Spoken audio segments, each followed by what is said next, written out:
Assalamualaikum warahmatullahi wabarakatuh. Selamat sore Mas Dasif.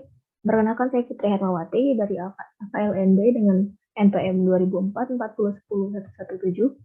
Pada kesempatan kali ini saya akan memaparkan kerangka paper dengan judul analisis kebijakan Napoleon Bonaparte melawan Inggris melalui Continental Shelf pada tahun 1806 hingga 1814. Sebelumnya mohon maaf dikarenakan tidak bisa menyalakan kamera karena device yang tidak mendukung.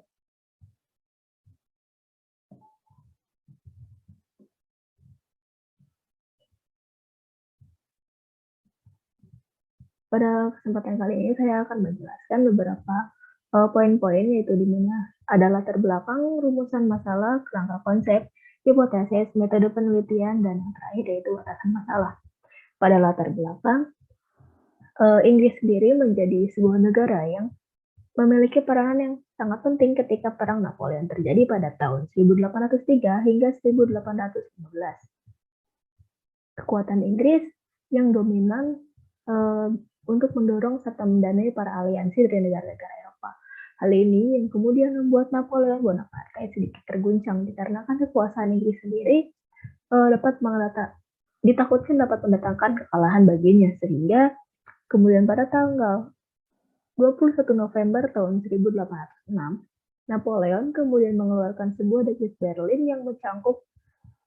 yang berisi juga kebijakan luar negeri yang telah ia bentuk, yaitu Continental Shelf, di mana Continental Shelf ini merupakan sebuah kebijakan yang berisi mengenai usaha blokade terhadap Inggris dalam bidang ekonomi, dengan tindakan yaitu melarang negara-negara di Eropa melakukan hubungan ekonomi seperti perdagangan dengan negara Inggris. Napoleon Bonaparte sendiri merupakan seorang pemimpin militer serta pemimpin politik Prancis pada masa Perang Revolusioner terjadi. Napoleon Bonaparte juga memegang tahta Kekaisaran Prancis pada tahun 1804 hingga 1814. Sejalan dengan kebijakan yang telah ia susun, tidak menutup fakta bahwa perekonomian Inggris sendiri juga pada saat itu sedikit terguncang dikarenakan banyaknya negara-negara yang sebelumnya menjadi dapat dikatakan sebagai konsumen atau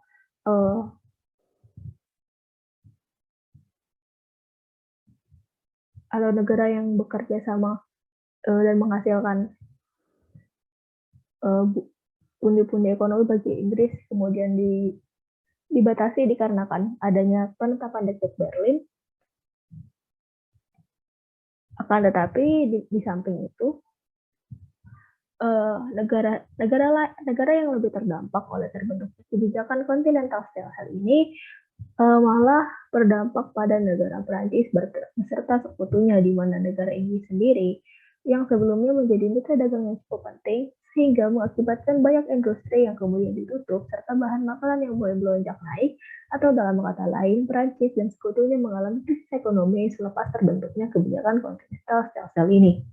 Jadi dapat dikatakan bahwa sebenarnya kebijakan Continental Shelf ini cukup membawa banyak kerugian bagi Prancis dan sekutunya daripada membuat perekonomian Inggris terpuruk. Yang kedua yaitu rumusan masalah.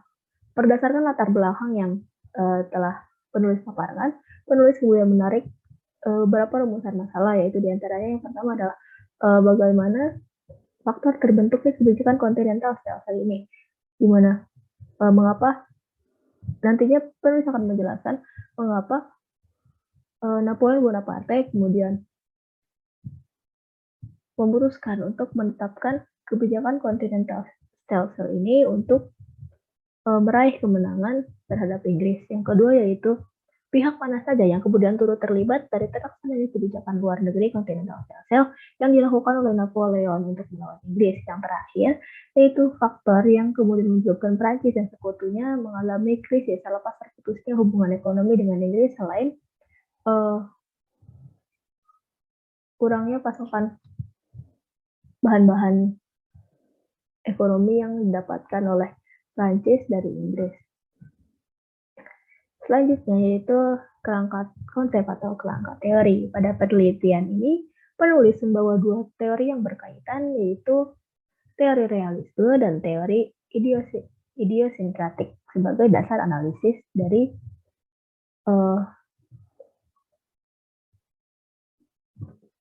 topik yang akan dibahas. Teori realisme sendiri memiliki 4 ide utama, yaitu grupisme, politik, egoisme, anarki internasional, dan adanya politik kekuasaan. Hal ini sejalan dengan sifat Napoleon Bonaparte ini yang pada saat itu menjabat sebagai kaisar, yang dimana dia memiliki sebuah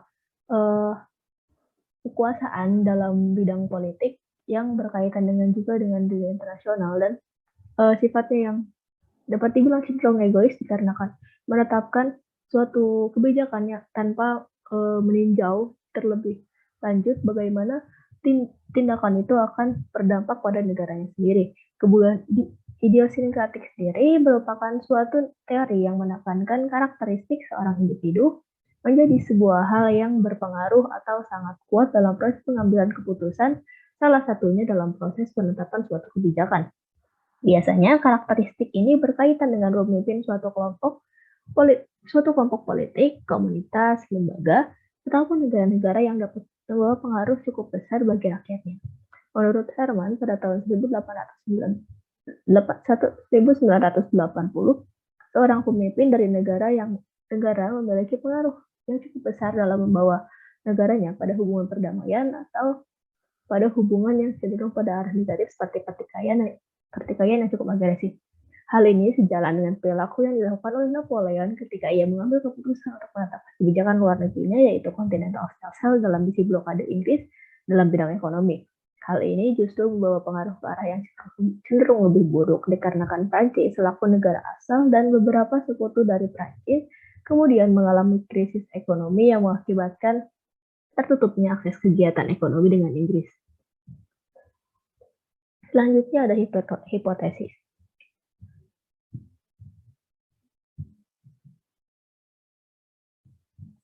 Berdasarkan beberapa poin yang telah penulis paparkan, penulis kemudian menarik hipotesis, di mana bahwa yang pertama yaitu keputusan yang diambil oleh Napoleon Bonaparte untuk membentuk sebuah kebijakan luar negeri Continental Self berdasarkan pada usahanya dalam mempertahankan wilayah kekuasaannya dengan melakukan blokade dalam bidang ekonomi terhadap Inggris yang membatasi kegiatan ekonomi terjadi antara Inggris dengan negara-negara yang berada di wilayah Eropa.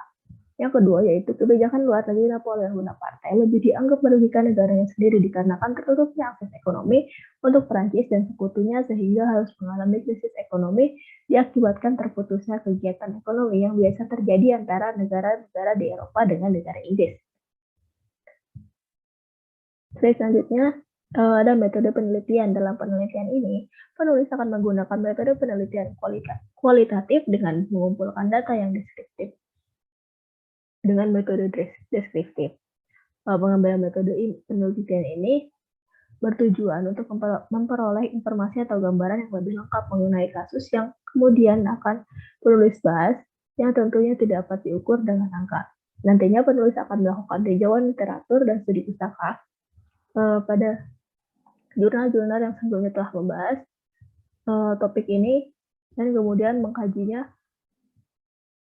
sesuai dengan rumusan masalah yang telah penulis tetapkan. Menurut Sulistyo Basuki pada tahun 2010 menyatakan bahwa tujuan dari penelitian kualitatif sendiri ialah untuk mendapatkan suatu gambaran mengenai suatu hal berdasarkan pandangan dari seorang individu maupun kelompok. Selanjutnya yaitu batasan masalah.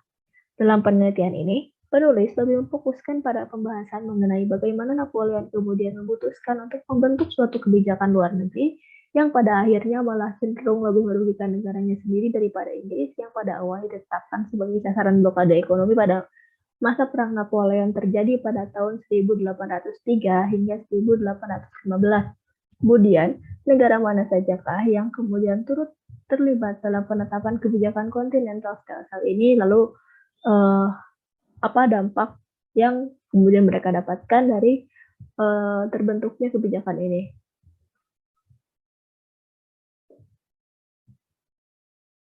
Berikut daftar pustaka yang saya gunakan yang peneliti gunakan dalam penyusunan kerangka paper mengenai topik kebijakan luar negeri Napoleon Bonaparte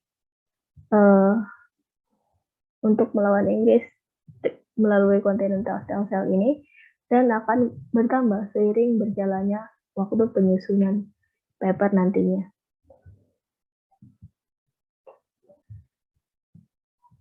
Sekian presentasi yang dapat ditulis paparkan, kurang lebihnya mohon dimaafkan. Terima kasih atas perhatiannya. Wassalamualaikum warahmatullahi wabarakatuh.